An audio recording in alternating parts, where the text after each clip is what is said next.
স্বাগত আজকের বাংলাদেশে। আপনাদের সঙ্গে আছে আমি খালেদ মহিউদ্দিন। ক্ষমতার ফাঁদ পাতা রাজনীতিতে প্রায় নাজুক হয়ে পড়ে গণতন্ত্র। যাতে উৎসাহ পায় বিরাজনীতি, তখন ফাঁকা মাঠে গোলের সুযোগ নেয় জনবিমুখ কোনো কোনো দল। বিপাকে তারা আবার জনতা নয়, জনমুখী দলের কাছে আসে। এসব নিয়েই আজকের আলোচনা, চালাকি ও রাজনীতি। কথা বলতে স্টুডিওতে আছেন ঢাকা বিশ্ববিদ্যালয়ের রাষ্ট্রবিজ্ঞান বিভাগের অধ্যাপক ফেরদৌস হোসেন, আছেন জাহাঙ্গীরনগর বিশ্ববিদ্যালয়ের সরকারি রাজনীতি বিভাগের অধ্যাপক ডক্টর নাসিম আক্তার হোসেন এবং ঢাকা বিশ্ববিদ্যালয়ের টেলিভিশন এন্ড ফিল্ম স্টাডিজ বিভাগের চেয়ারম্যান ডক্টর শফিউল আলম ভূঁইয়া। স্বাগত আপনাদের। অধ্যাপক ফেরদৌস হোসেন, আপনাকে জানতে চাইব যে আপনি নিশ্চয়ই খেয়াল করেছেন যে গতকাল মঙ্গলবার রাতে সিনিয়র নেতাদের সঙ্গে এক বৈঠকে বেগম খালেদা জিয়া বলেছেন যে 5ই জানুয়ারি নির্বাচনের পর হঠাৎ আন্দোলন থেকে সরে আসা বা আন্দোলন স্থগিত করে দেওয়া ঠিক হয়নি। 2008 সালে নির্বাচন যাওয়া ভুল ছিল বলেও তিনি আসলে মন্তব্য করেছেন। এই দুটি যদি আমরা ভুল ধরেই নেই, এটি রাজনৈতিক বিশ্লেষক হিসেবে আপনি কি মনে করেন যে ভুলগুলির বিকল্প আসলে কি হতে পারে? 5ই জানুয়ারির পরেরটা দিয়ে যদি শুরু করতে, যে আন্দোলন থেকে হঠাৎ সরে আসা। হ্যাঁ, আমি দুটো ব্যাপার বলি যে এখানে দুটো অভিজ্ঞতার ব্যাপার আছে। জি। একটা হলো যে কেয়ারটেকার গভর্নমেন্টের ইস্যু নিয়ে আওয়ামী লীগ যখন আন্দোলন করছিল এর আগে 91-এ,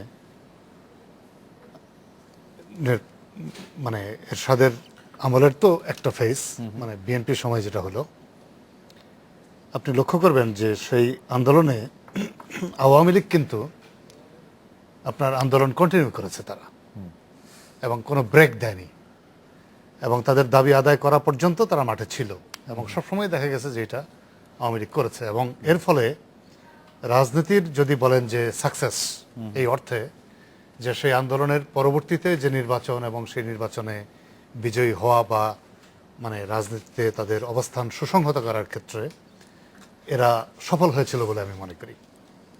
বিএনপির ক্ষেত্রে যেটা, এটা ভুল পুরোপুরি এটা রিয়ালাইজ খালেদা জিয়া এখন করছেন, আগে কেন করেননি তার জবাব হয়তো উনিই ভালো জানেন। তবে আমার কাছে যেটা মনে হয় যে আসলে বিএনপির ভুলটা ছিল 29 তারিখে যে 29 ডিসেম্বর তারা যে প্রোগ্রামটা দিল, আমার কাছে মনে হয় যে সেই প্রোগ্রামটাই তাদের ভুল প্রোগ্রাম ছিল। এটা আমার তখনই মনে হয়েছে, এবং আমি আমার বন্ধু মহলে দু একজনের সাথে এটা শেয়ারও করেছি আমি। মানে হ্যাঁ, কোন জায়গায়? হ্যাঁ, ভুলটা ছিল এই যে আন্দোলনটা তো দেশব্যাপী বিস্তৃত ছিল, এবং ঢাকার আন্দোলনের যে দুর্বলতাগুলো, এটা কিন্তু তখন থেকেই বোঝা যাচ্ছিল যে ঢাকায় আন্দোলন খুব গতি পাচ্ছে না। এখন আপনি সারা দেশের মানে সংগঠন এবং তার শক্তিকে যখন আপনি ঢাকায় মানে কনসলিডেট করবেন, এটা তো বিএনপির ধরে নেওয়াই উচিত ছিল বলে আমি মনে করি, যে সরকারও কিন্তু তার পাওয়ার এখানে কনসলিডেট করবে, এবং আপনি ঢাকায় আসবেন, তারপরে আপনি এখানে একটা পরিস্থিতি তৈরি করবেন, আর সরকার তার ল এনফোর্সিং এজেন্সিকে ঘরে বসিয়ে রাখবে। ব্যাপারটা আমার কাছে তা মনে হয়নি।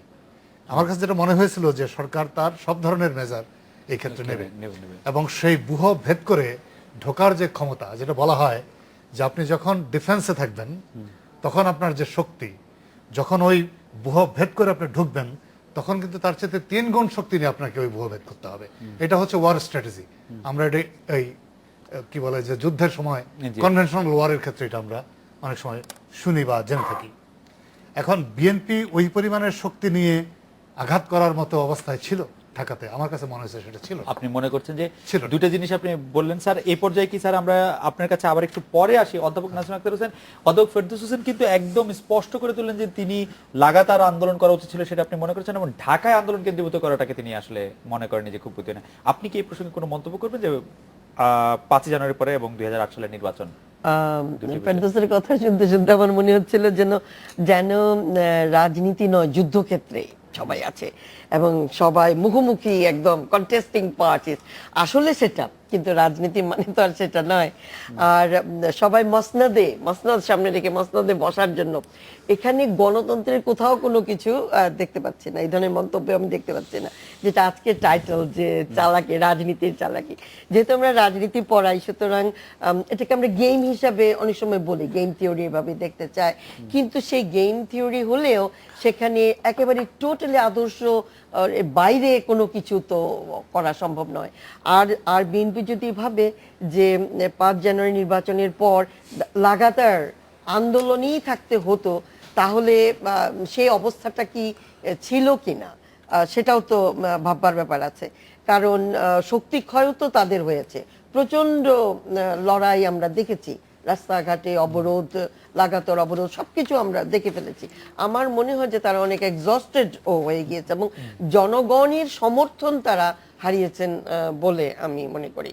যে জনগণ আসলেই এত সহিংসতা, মানে কি পরিমাণ সহিংসতা বাংলাদেশের মানুষ ঘরে বসে দেখলো, যেন তারা জারি করে দিয়েছিলেন যে বাচ্চাকে স্কুলে নিয়ে যাওয়ার আর দরকার নাই, হাটঘাটে গিয়ে নিত্য প্রয়োজনীয় জিনিস কেনারও দরকার নাই, তোমরা ঘরে থাকো, আমরা ক্ষমতায় যাওয়ার জন্য মাঠে লড়াই করছি। এই অবস্থা কি আরো কন্টিনিউ করা সম্ভব ছিল? অসম্ভব ছিল। সেটা মানুষ যে সেটা অসম্ভব মনে করছে, এটা যে বিএনপি বুঝে বরং আন্দোলন লাগাতার করেনি, মনে করি সেটাই সঠিক সিদ্ধান্ত ছিল। অধ্যাপক শফিউল আলম ভূঁইয়া, আমি আপনাকে জানতে চাইবো যে নিজ দল বা অঙ্গ সংগঠনের ভেতরে দ্বন্দ্বে সরকারি দলে আহত নিহতের ঘটনা থামছেই না। শেখ হাসিনা নিজে চট্টগ্রামে গিয়ে চবি ছাত্রলীগের দ্বন্দ্ব সংঘাত নিয়ে ক্ষোভ প্রকাশ করেছেন। এর শেষ কোথায়, বা এই কোথায় আসলে এটা সরকারি দলকে নিয়ে যাবে? এই বিষয়ে উত্তর দেওয়ার আগে আপনি যে বিষয়টি নিয়ে কথা বলছিলেন, সেখানে আমার ছোট্ট একটু জিনিস বলার ছিল, যেটি হচ্ছে যে সবাই বলছেন যে 5ই জানুয়ারির আগের আন্দোলন, সেই আন্দোলনের যে প্রকৃতি ছিল সেটাকে আমরা আন্দোলন বলবো কিনা, যেভাবে আপা একটু আলোকপাত করেছেন, যেভাবে সন্ত্রাস হয়েছে, অগ্নিসংযোগ হয়েছে, যেভাবে মানুষকে পুড়িয়ে মারা হয়েছে, সেইটা আন্দোলনের চাইতে সন্ত্রাসী রূপটাই প্রকট ছিল সেখানে। এটা হলো একটা।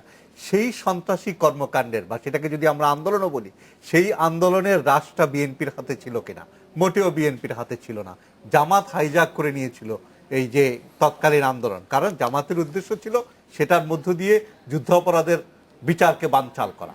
তো বিএনপি সেই জায়গায় আপার সাথে আমি একমত যে 5ই জানুয়ারির নির্বাচনকে ঠেকানোর চেষ্টা তারা সর্বতভাবে করেছে, তাদের পক্ষে আর এটা কন্টিনিউ করা সম্ভব ছিল না। এবারে আসি আমি, আপনি যে প্রসঙ্গটি উত্থাপন করেছেন সেটি হলো যে সরকারি দলের বিভিন্ন অঙ্গ সংগঠনের মধ্যে হানাহানি হচ্ছে। এটি কিন্তু আমাদের রাজনীতিতে নতুন কোনো বিষয় নয়। যেহেতু আমাদের গণতন্ত্র এখনো প্রাতিষ্ঠানিক রূপ লাভ করেনি, গণতান্ত্রিক রীতিনীতি চর্চার দিক থেকে আমরা এখনো শিশু অবস্থায় আছি, যেহেতু গণতান্ত্রিকভাবে দলগুলোতে সিদ্ধান্ত নেওয়া হয় না, পদবি গণতান্ত্রিকভাবে অনেক জায়গায় নির্ধারিত হয় না, সেক্ষেত্রে যেটা হয় যে নিজের গ্রুপ নিয়ে শক্তি প্রদর্শনের একটা ব্যাপার আমাদের রাজনীতিতে এখনো রয়ে গেছে। সেটাকে কেন্দ্র করেই এই ধরনের হানাহানির ঘটনা ঘটে। এবং আরেকটা জিনিস ঘটে, সেটা হলো যে এটা বিশেষ করে যারা সরকারে থাকেন, আমরা বিএনপির সময় দেখেছি বিএনপির অঙ্গ সংগঠনের মধ্যে একটু বেশি হয়, এখন আওয়ামী লীগ আছে, আওয়ামী লীগের অঙ্গ সংগঠনের মধ্যে হচ্ছে, আবার এবার কিন্তু দেখলাম যে আমরা বিরোধী দলের অঙ্গ সংগঠনের মধ্যেও কিন্তু ঘটেছে। আপনি দেখেছেন ছাত্র দলের কমিটি নিয়ে যে ঘটনা ঘটেছে। তো এক কথায় কোনো রাজনৈতিক দলের দিকে অঙ্গুলি নির্দেশ না করে এটিকে আমাদের গণতান্ত্রিক যে সংস্কৃতি, গণতান্ত্রিক রীতিনীতির যে দুর্বলতা, সেই জায়গাটায় আলোকপাত করাটা মনে হয় দরকার। তবে ছাত্রলীগের বিরুদ্ধে বা অঙ্গ সংগঠনের বিরুদ্ধে বিভিন্ন সময় সরকার কিন্তু ব্যবস্থা নিয়েছে। তো এই ব্যবস্থাগুলো আরো জোরালোভাবে নেওয়া, ব্যবস্থাগুলো কন্টিনিউ করা, এটা করলে এবং গণতান্ত্রিক রীতিনীতির চর্চাটা যদি আমরা সামনের দিকে এগিয়ে নিয়ে যাই, তাহলে হয়তো একসময় এই জিনিসগুলো থেমে আসবে বলে আমার মনে হয়। অধ্যাপক ফেরদৌস হোসেন, আমি মানে যে অধ্যাপক শফিউল আলম ভূঁইয়া যেটি বললেন যে জামায়াত হাইজ্যাক করে নিয়ে গেছিল আসলে বিএনপির আন্দোলনকে, আমরা কিন্তু দেখেছি বিএনপি জামায়াত থেকে আসলে একটি দূরবর্তী অবস্থান রাখতে চাইছে। জামাতের আধ্যাত্মিক নেতা গোলাম আজম মারা যাওয়ার পরও বিএনপিতে কোনো অফিসিয়ালি শোকবার্তা দেওয়া হয়নি, কিন্তু আজ কিশোরগঞ্জের জনসভায় দেখলাম সামনের কাতারের একটি বড় অংশ জামায়াত শিবিরের লোকজনই দখল করে আছে এবং সেখানে তারা নেতাকর্মীদের মুক্তির এই প্রদর্শন করছেন। আপনি কি মনে করেন জামাত, মানে বিএনপি চাইলেও জামাত আসলে বিএনপির সঙ্গেই থাকতে চাইবে, বা বিএনপি আসলে কখনোই জামাত থেকে নিজেকে আলাদা করতে পারবে না? কি মনে হবে? এটা মনে করি না, কারণ এখানে আমি বিএনপি আওয়ামী লীগেরটা পরে আসি। আপনি জামাতের অবস্থান যদি দেখেন, ওই ম্যাকিয়াভেলিয়ান পলিটিক্স যেটা আর কি, সেটা জামাতও খুব ভালো বোঝে এবং তারা সেটা করেছে। তাদের অতীত যদি আপনি দেখেন, যে সময় এরশাদের আমলে সবাই এরশাদের আন্ডারে ইলেকশন বয়কটের সিদ্ধান্ত নিল, আপনি দেখবেন যে আওয়ামী লীগ যখনই অ্যানাউন্স করলো যে আমরা ইলেকশনে যাচ্ছি, সাথে সাথে জামাত অ্যানাউন্স করে দিল যে আমরা ইলেকশনে যাচ্ছি। তার কারণ হচ্ছে যে তারা আওয়ামী লীগের সাথে কাতারবন্দি হতে ওই সময় স্বাচ্ছন্দ্য বোধ করতো, পছন্দ করতো। কারণ ওদের ধারণা ছিল যে আওয়ামী লীগের দিক থেকে যেহেতু রাজাকার গালিটা বেশি আসে, অতএব আমরা আওয়ামী লীগের সাথে যদি গাঁটছড়া বাঁধি, তাহলে হয়তো এখানে আমাদের মানে গালিটা কমে যাবে, বা আমরা একটু জায়েজ হব বা সিদ্ধ হব। আবার দেখেন যে কেয়ারটেকার গভর্নমেন্টের ইস্যু নিয়ে আওয়ামী লীগ জামাত কিন্তু খুবই কাছাকাছি অবস্থানে থেকে একই প্ল্যাটফর্মও ইউজ করেছে তারা, তারপরে আব্দুল সামাদের বাসায় জামাত আওয়ামী লীগ বৈঠক হয়েছে, তার ফলাও করে পত্রিকায় খবর এসছে, প্রেস ক্লাবে একসাথে সাংবাদিক সম্মেলন করেছে, তার ছবি কিন্তু পত্রিকায় এসছে, এগুলো কিন্তু হয়েছে আমরা জানি। এখন প্রশ্ন হলো যে আজকে যদি জামাত বিএনপির সাথে না থেকে ধরেন আপনি স্বতন্ত্র অবস্থায় থাকতো, অথবা আওয়ামী লীগের সাথে একটা আন্ডারস্ট্যান্ডিং এ জামাত রাজনীতি পরিচালনা করত, তাহলে কিন্তু আওয়ামী লীগ জামাতের রিলেশন হয়তো ভিন্ন রূপ লাভ করতে পারত। আমি যেভাবে দেখি যে সেটা হলো এখানে আওয়ামী লীগও ওই পলিটিক্স অফ রিয়ালিটি, এটা তারা চিন্তা করে যে বাস্তবে আমার ক্ষমতা মানে দখল করবার জন্যে বা ক্ষমতা ধরে রাখবার জন্যে জামাতকে কিভাবে ব্যবহার করা দরকার। এটা যেমন বিএনপি আওয়ামী লীগ মনে করে, জামাতও কিন্তু ঠিক সেইভাবেই মনে করে যে আমার টিকে থাকার জন্যে বা আমার শক্তি সঞ্চয়ের জন্যে কোন মুহূর্তে কার সাথে আমার থাকা দরকার। তার মানে আপনি বলছেন যে আওয়ামী লীগ এখনো জামায়াতকে রাজনৈতিকভাবে ব্যবহার করছে, সুযোগ পেলে করবে, সুযোগ পেলে করবে, মানে অবশ্যই করবে। এই চিন্তার কি কোনো মানে মানে স্পেস আছে কিনা, চিন্তার কি কোনো মানে যৌক্তিক জায়গা আছে space কিনা? আছে কিনা, আমি বলবো না যৌক্তিক- এটা। না স্পেস সবকিছুরই থাকে, মানে যৌক্তিক জায়গাটা আছে কিনা সেটা জানতে না চাচ্ছি। যৌক্তিক জায়গা না, সবকিছুই তো রাজনীতি যুক্তি দিয়ে চলে না। আর যুক্তি দিয়ে যদি রাজনীতি চলে তাহলে তো সেটা নিও রিয়ালিজম হয় না।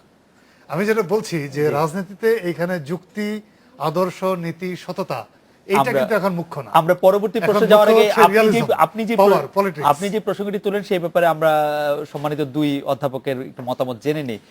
আপনি এই প্রসঙ্গে কি বলবেন যে জামায়াতকে ছাড়ার ব্যাপারে বিএনপি আগ্রহী হলেও জামায়াত হয়তো বিএনপিকে ছাড়বে না, স্যার অবশ্য বলছিলেন যে এটা পাওয়ার পলিটিক্স, এটা আওয়ামী লীগও একই রকম ভাবে এটা করবে। ওকে, ফেরদৌসের সঙ্গে আমি মনে করি যে কিছুটা মিল হবে আমার কথার, এই অর্থে যে জামাত পার্টি হিসেবে সে কিন্তু নিজে জানে তার অবস্থান কি। সে যে ৭১কে দেশের মানুষ ভুলে যাবে না, এটা সে জানে। সুতরাং আরেকটা আমি মনে করি ক্যাডার পার্টি হিসেবে এই দলটি কিন্তু শুধু একটা স্ট্র্যাটেজি নিয়ে কখনো মাঠে নামে না, তাদের একাধিক স্ট্র্যাটেজি থাকে। সুতরাং সব জায়গায় সে খেলতে চায়। ফর এক্সাম্পল ইলেকশন যখন সামনে আসে, যেটা ফেরদৌস বলল, তখন সে গণতান্ত্রিক হয়ে ইলেকশনে যেতে চায়। তার মানে এই নয় যে এটাই সে একমাত্র, তাদের যেমন আন্ডারগ্রাউন্ড এবং জঙ্গি সংগঠন আছে আমরা সবাই জানি এখন। আবার এট দ্য সেম টাইম মানে বড় দুটি দলের সঙ্গে গণতান্ত্রিক লড়াইয়ে শরিক হয়ে সে যেমন আমেরিকাতে একসময় বলেই ফেলেছিল, ও জামাত ইসলামী সেটা তো একটা Democratic party, it's in democracy, কারণ সে কন্টেস্ট করছে, ইলেকশনে যাচ্ছে। আর আদর্শিকভাবে বিএনপির সঙ্গেই বেশিরভাগ সময় আমরা জামাতকে যুক্ত হতে দেখেছি, বা একসঙ্গে লড়াই সংগ্রাম করতেও আমরা দেখেছি, একসঙ্গে এক ময়দানে মারপিট করতে এবং ভয়ঙ্কর মারপিট করতেও আমরা দেখেছি। এখন এটা থেকে কিন্তু একটু বোধহয় গ্যাপ তৈরি হয়েছে বিএনপির সঙ্গে, এবং এটাই বরং আমি মনে করি যে বিএনপির রাজনৈতিক অস্তিত্বের জন্য এটা অনেক বেশি জরুরি বলে আমার মনে হয়। এটা একটা লিবারাল ডেমোক্রেটিক পার্টি হিসাবে যতটা নিজেকে জামাত থেকে দূরে রাখবে ততটাই এই পার্টির স্ট্যান্ডের জন্য ভালো। আর কিন্তু জামাত সম্ভবত তার প্রয়োজনে অনেক সময় ওই যে যেমন কিশোরগঞ্জের মিটিং এ যে সে হাজির হয়ে গেল, এরকমটা সে করবে, কিন্তু বিএনপির উচিত হবে না।